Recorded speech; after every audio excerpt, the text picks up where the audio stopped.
So I am with Monica and Özlem, and we're going to be talking about faith. What we decided to do is to talk about it without forcing ourselves to have some kind of a fake positive sense of what it's like to have faith, some kind of a stereotype, and include what it is to have moments of not having faith and have serious doubt and a serious sense of not knowing.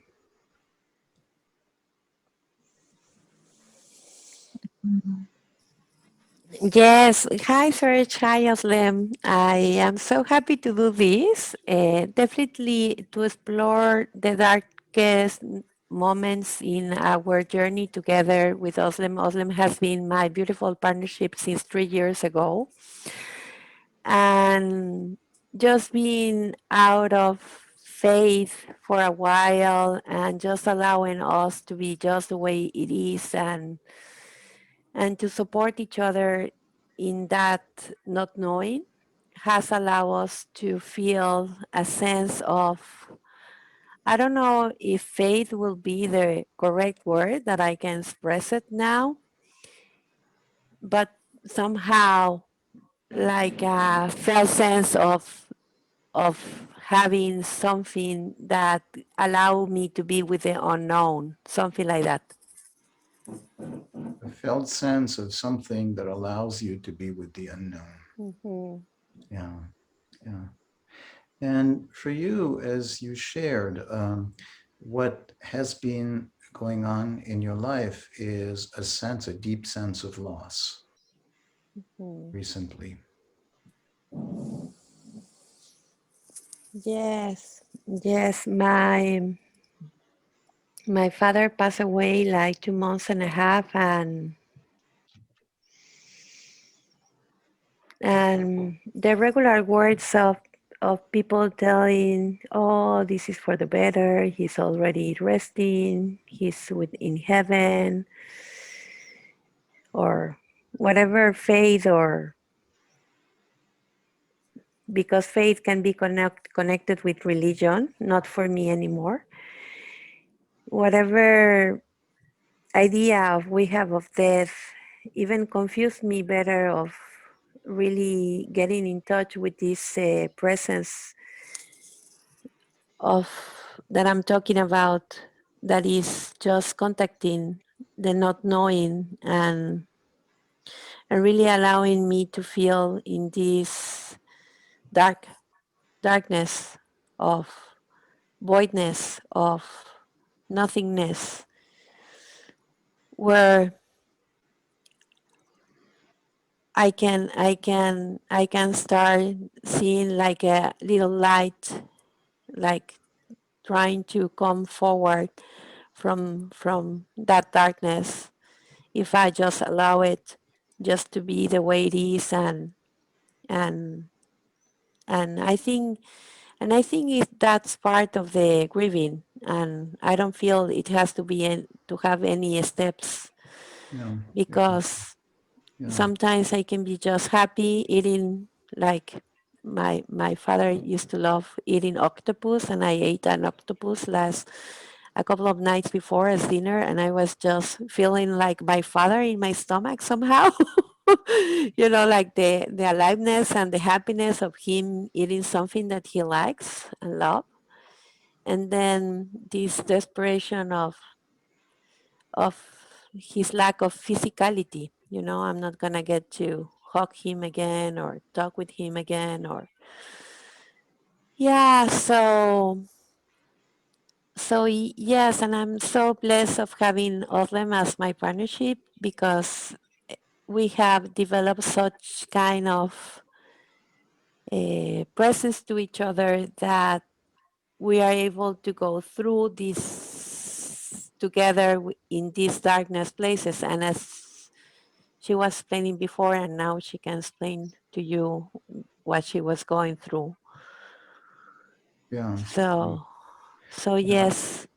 And so this is a sense of the ability to experience the sadness, the emptiness, the nothingness, And when you separate faith from religion, then you no longer have that thing about knowing that certainty of, oh, it's good, it's okay, there's a story in which it makes sense.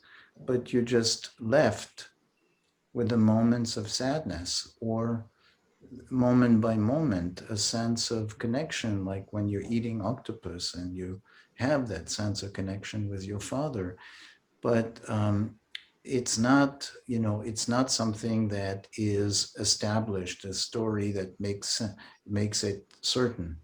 There's a lot of not knowing. Yeah, it's exactly like that, Serge. Thank you for rephrasing it. Yeah,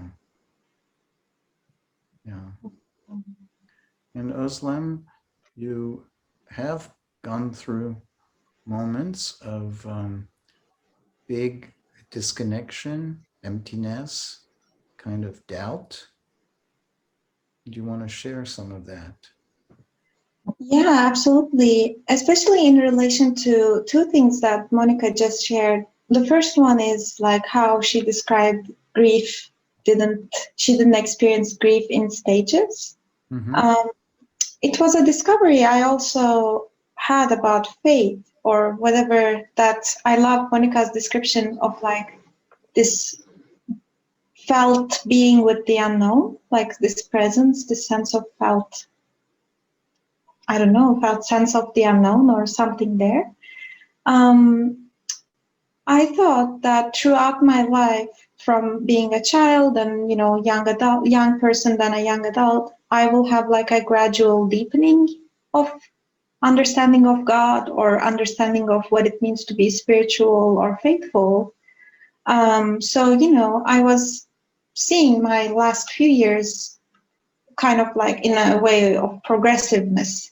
Like I had a phase in my university years where I explored a lot of existentialism and I was reading Dostoevsky, and to me that was a really important spiritual exploration.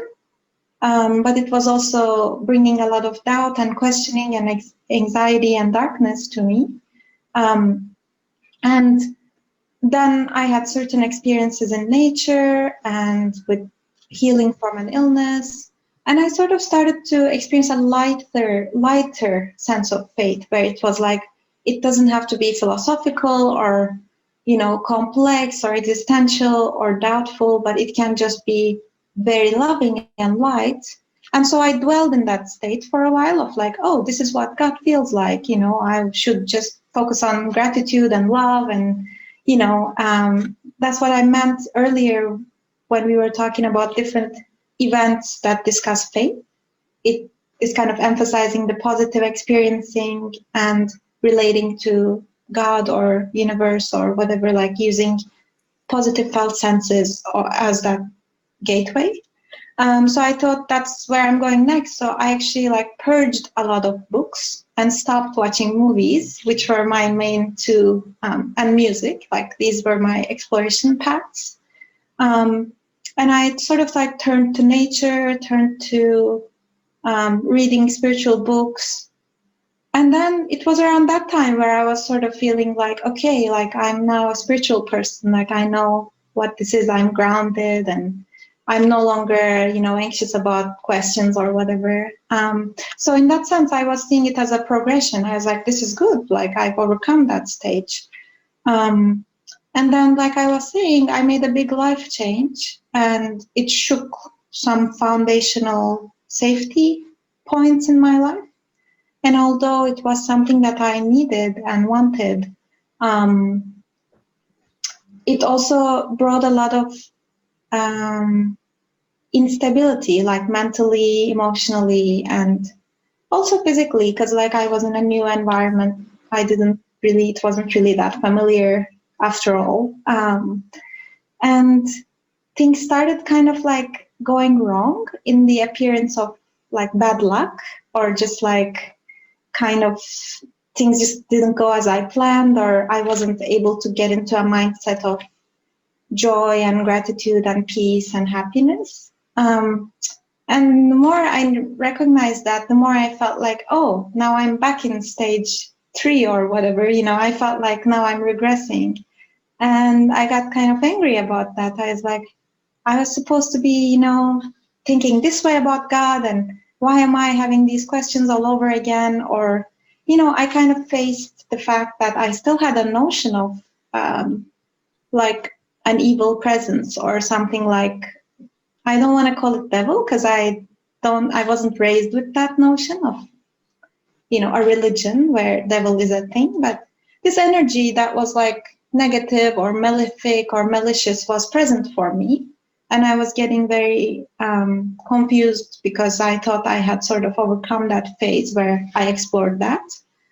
And then the second thing Monica talked about that resonated with me was this like absence of a physical form to relate with, because I feel inherently when it comes to God, where a lot of people have resistance, is the basic thing of no proof of physical existence.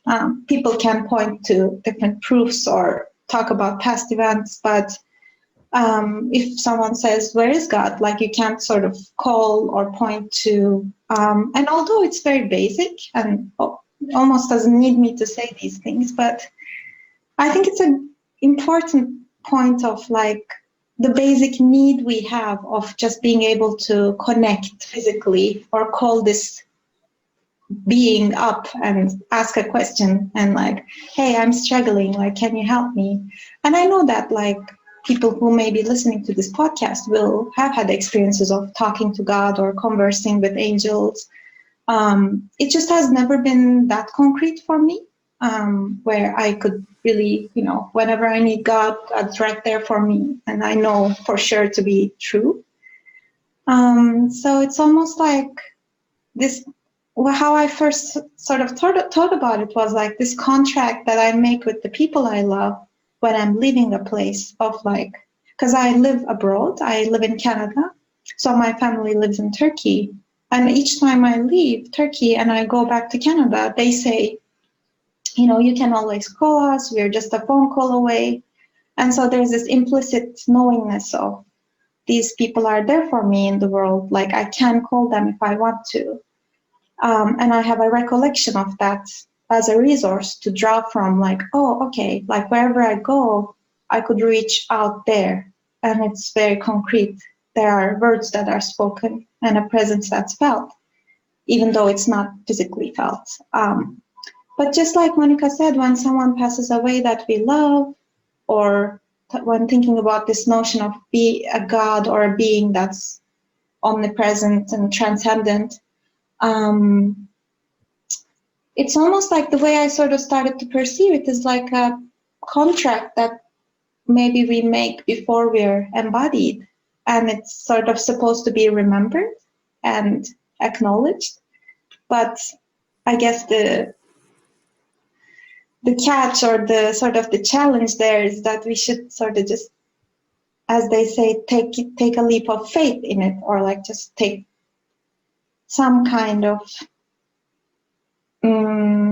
trust in the unknown. It does take a trust in the unknown, and also, awareness of the fact that, for me at least, I came to understand that there are no stages to spirituality, because it can always go back and forth between back to square one. Like, at least for me, it seems to be like a mess. It's there and here, and like I feel I'm enlightened or something.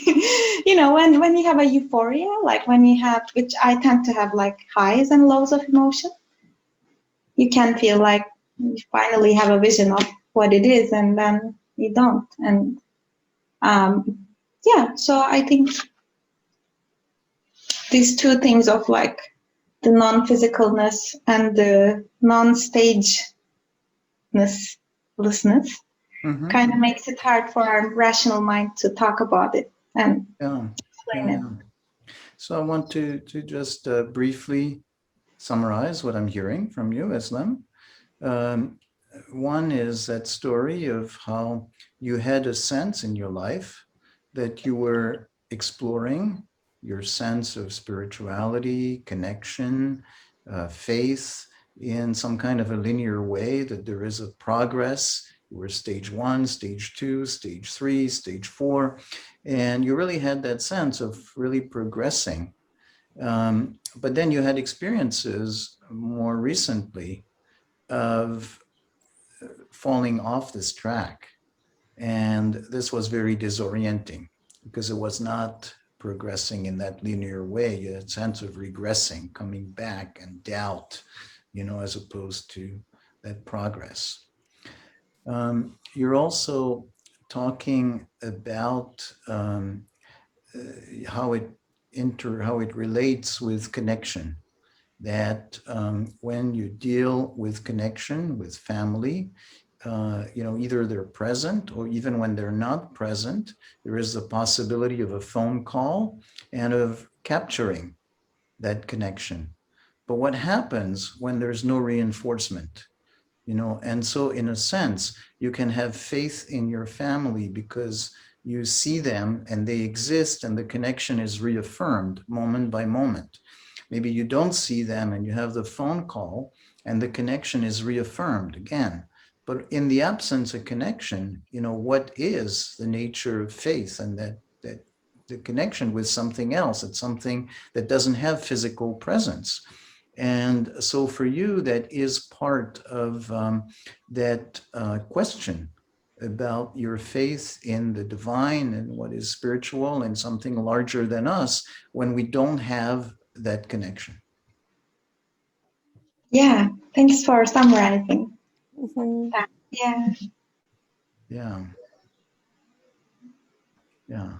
And so my sense of it is the two of you in the connection with each other have developed a sense of that you don't have to stick to the notion of faith in a positive, in a knowing, and that your concept of paying attention to faith includes very much staying with the absence of faith, with the moments of doubts, with the moments of uncertainty, and of maybe finding faith moment by moment. So do you want to share some of that?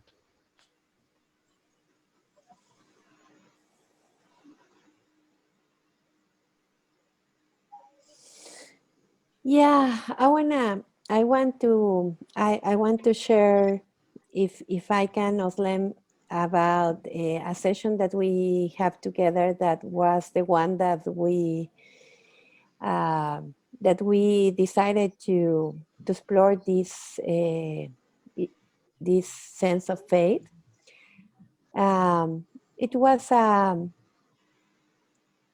like like for Özlem and I, in our time together, there has been moments where having a felt sense of me in all that is going on has been difficult, very difficult to like, there's too many stuff going on. So finding like that that sense of me in there, that is with all this that is going on, was really present in one session that I was with Özlem. And I don't know, like really in a felt sense way, I say to Özlem, just allow all that darkness or that the desperation, all that being like not having a sense of you, just be with the spaces, with a lot of space, with a lot of like, let's go drown there and see what happens. And by just doing that with trust, it was really interesting because we did it with trust. Like when I send the invitation to Özlem, she says, okay, well, what nothing left. What I can lose? No, let's try this. let's try this. Yeah.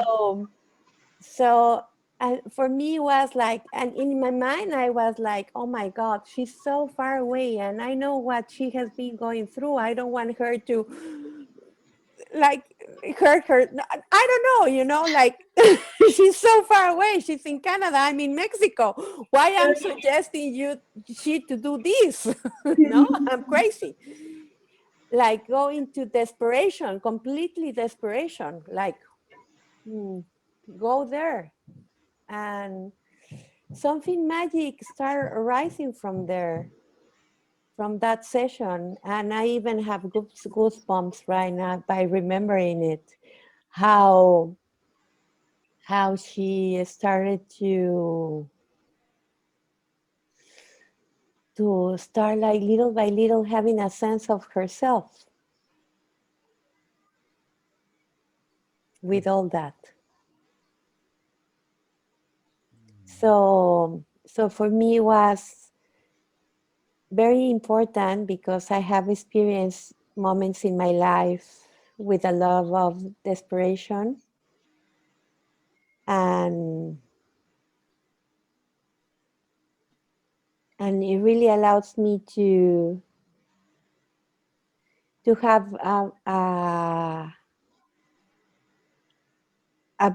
more body experience of how is it to even be being in that deprivation of everything, and how from there something can start unfolding. Yeah. Yeah. Yeah.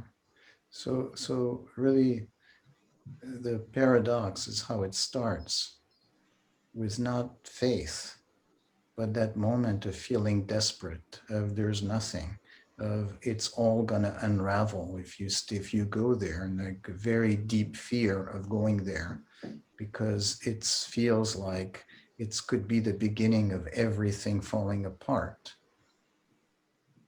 And that possibility, as the two of you were connected, to trust that it was possible to see what would happen if you stay with it. And maybe that moment of faith is just the moment of overcoming the certainty that everything would fall apart if you stay with it.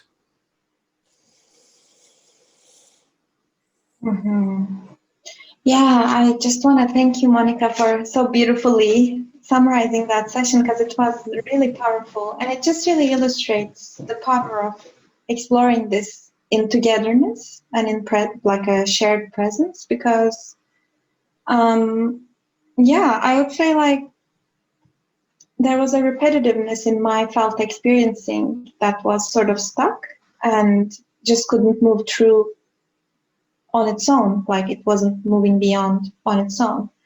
And like just with focusing this possibility of being with that stuckness and the desperation, it just showed me that there's always this edge. Like it's never this infinite stretch of something, but there's always this edge. And I felt like just really like this honing that skill of being there. It's really much harder than it sounds, and it's definitely a kind of a moment of grace, like it kind of comes, but we are there to invite it. And I felt Monica's presence and her sort of faith in the process of just focusing itself and just knowing that, yeah, we can be with the grief, and, or in my case, it was desperation. There's something really powerful in that kind of containment of this, exploration, and then the just freedom to just be with it. And it's actually really amazing, because what happened for me as we were doing this focusing, and then focusing sessions afterwards too, where we explored this theme leading up to the roundtable. where I read, as I mentioned, I read some spiritual books and I've listened to some people talk about spirituality and a lot of concepts that sort of made sense to me. And I thought I believed them, like God is everywhere or it's all one or something. But I realized unless it's felt from a really uniquely personal standpoint, a unique felt sense, it's really just, for me, it was just platitudes. It was just empty words because, well, it's like I really have to go out there and sort of see for myself what that means. And sometimes that implies being with really uncomfortable places and inner spaces of uncertainty and doubt and it not manifesting in the world as I sort of assumed it should.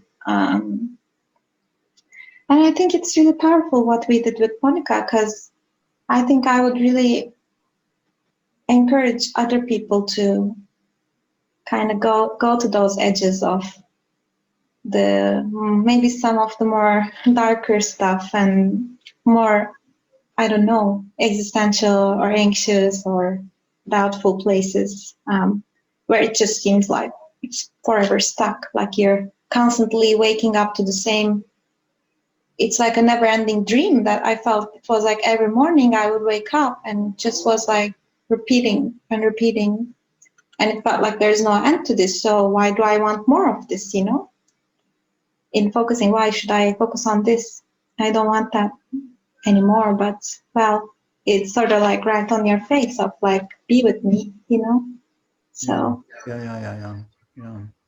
Yeah. So that sense of you cannot possibly get to experience faith unless you really have allowed yourself to take the risk to experience that moment of losing it all, that moment of despair, that moment of uncertainty, of not knowing, and then you take the leap. I mean, literally, that's taking the leap, and that's what it is. But it was also possible because you were contained with Yes, the presence of Monica. totally. I would say that that really helped me cross that bridge to do it in partnership, especially with Monica, because we had already built a very trusting, resonant partnership. So it wasn't like someone I just met, just to be clear, So we had sort of built up to that point where we could just explore something really complex like that. Yeah. So going into having the resonance, having the sense of partnership, having the sense of trust, then allows you to go explore those moments where it all falls apart, where the ground drops from under your feet.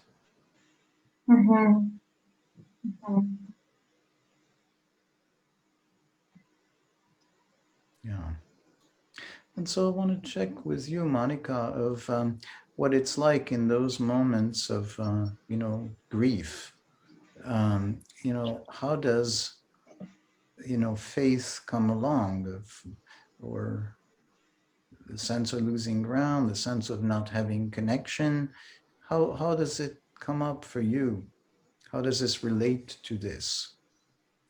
Yeah, how it relates for me is that this is a first for me in a way that I never experienced losing my father, Mm-hmm. So my sense of what means to me faith right now is just allowing myself to feel that kind of waves that I feel in my body when I feel the lack of physicality. I think the lack of knowing that I can hug my father, or I cannot even call him, or it's something it's something that my body feels. Like my body really have a sense. I can convince my mind with all this stuff like, oh, he's always with you and he will all, now he's more than with you than he was before. I can convince my mind with all that stuff, which makes me angry, by the way. Makes me feel angry. The people tell me that nicely. I understand, but makes me feel angry. Not understood in my felt experience. But anyway, definitely I'm really exploring something new in my body. Like the physicality of my father is not here anymore. There is no proof, as Özlem says, of I can call him and I will have a clear experience here responding back to me. You know, I can say that, what I do with this, and I can imagine in my psyche that he's responding me, but I don't know. I don't know if it's my psyche faking me that he's responding to me or is really him. I don't know. So I just exploring it, all that waves. I found it like sacred, painful waves, and I feel they're sacred because they are allowing me to be felt in a new, different ground. And I know that something new is going to rise from all feeling of that waves, no matter how painful they are. And that's why I am really pausing right now, like taking the time just not to allow writing a lot and being in the nature and being with people I care and I love, and because I really want to honor all this newness that is happening in my body by losing my father. Yeah. Yeah. Yeah. So, yeah, there's a beauty in the stage. There's a lot of pain, there's a lot of grief, there's a lot of stuff, but I'm hearing that there's also a beauty in connecting with the newness of experiences and sensing of what happens. And that as you stay in touch with that, there's a sense of honoring yourself, of honoring your father, of honoring something larger, and that there's something more to the experience than any words can capture of what, putting words like, oh, this is grief, or this is, some spiritual notions about it, but that something about staying deeply with it has a really sense of honoring it. Mm-hmm.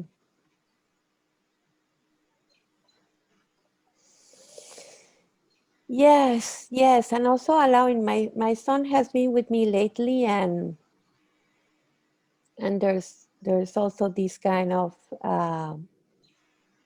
the way we as a family we treat death like as a secret, something that you don't talk about it. If you don't talk about it, is that it didn't happen. You just close your pain in the closet and pretend nothing happened and all that. So for me, it has been also a new experience. Like my son has been with me all this week, and I have experienced how I have been able to unfold my pain and my lack of energy in front of him in a way that I don't want him to feel pity for me, but I really want to be natural and honest of how I feel right now, and don't pretend it's anything different than I feel it. And he has been really sensitive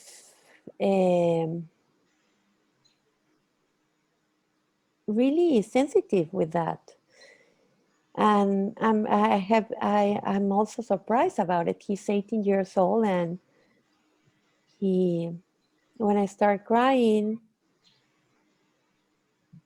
he says to me, I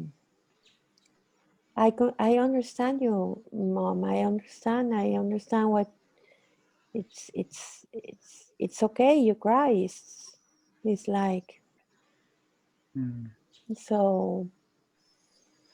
So this is new also for me. So I'm just allowing all this to unfold, and of course there's and we have Özlem and I have a session before this. Of course, is all this pressure, like move on, do something, start, all these social Yeah, and yeah, pressure, but I really want to create all the space it needs, without any rush or. right, right. So that sense of you don't, there's nothing to pretend. This very big tiredness about, oh, let's pretend everything's fine, or let's put on a brave face, or let's move on. But that sense of really, stopping the hiding of that, and including something you wouldn't have done, but showing your son, the pain. And again, there is something that feels very right, of honesty, authentic in face of the situation.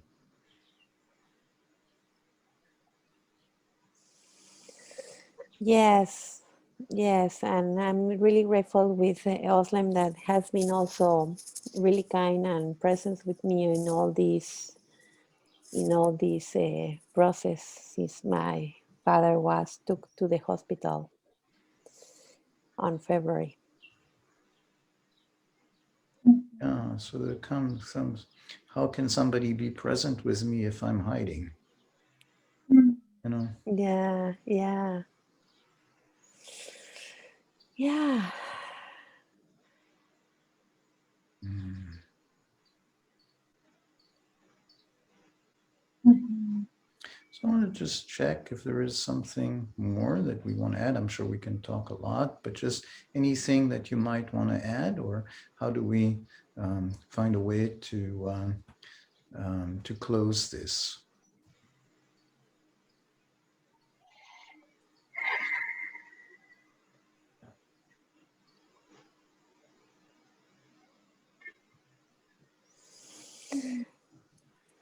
For me, nothing. I would like you to talk, Serge. What comes to you for you with all this? Yeah. So, a lot of feelings come from me. Um, I'm feeling moved about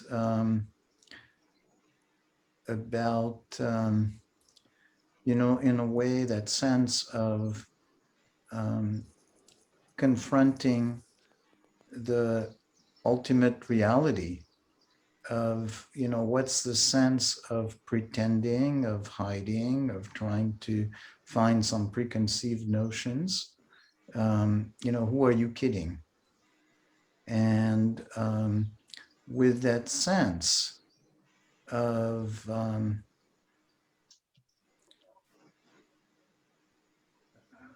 well, that,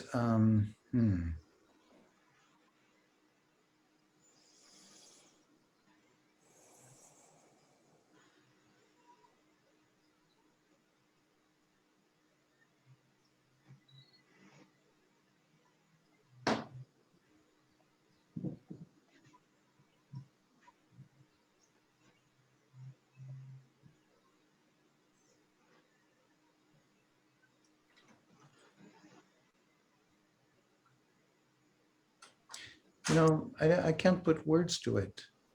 but just a sense of what I really appreciate is that there's a presence as we talk about this with you that makes it feel very okay to be in the presence of these questions for me, and not to put them in abstract words, but simply to have that sense of just being present with it. Mhm. Mhm. Mhm. Well, what comes to me when I hear that is like, it's almost to me, in my experiencing, it's like, it's not like questions get answered and then I move on to something else, but like more questions get added to questions and more being with the questions kind of expand. And something that's really precious that I take away from both my focusings with Monica and like some of the elements of our conversation is that um, there's a bit of a humorous experiencing of like kind of this grand game of hide and seek with God, where it's not sure anymore if I'm hiding or if I'm seeking or if God is hiding or seeking me. And this kind of just element of it not really mattering, but there's a quality of dynamism around that energy of like moving towards and asking questions and being with. And there's also what you mentioned, Serge, is like this presence that's not really put into words, that's but like kind of listening in or eavesdropping all the time. Not in a judgmental way, but it's just kind of this curious presence around, you Mm-hmm. know. Mm-hmm. Yeah. So, Mm. Yeah, yeah, yeah. Mm. So thank you for sharing this moment. No, thank you. yeah, Thank you, Serge. thanks for inviting us. Mhm. And thank you so much, Mhm. Monica, for sharing these moments with me. Mhm. Nice. Thank you also, Özlem. My pleasure.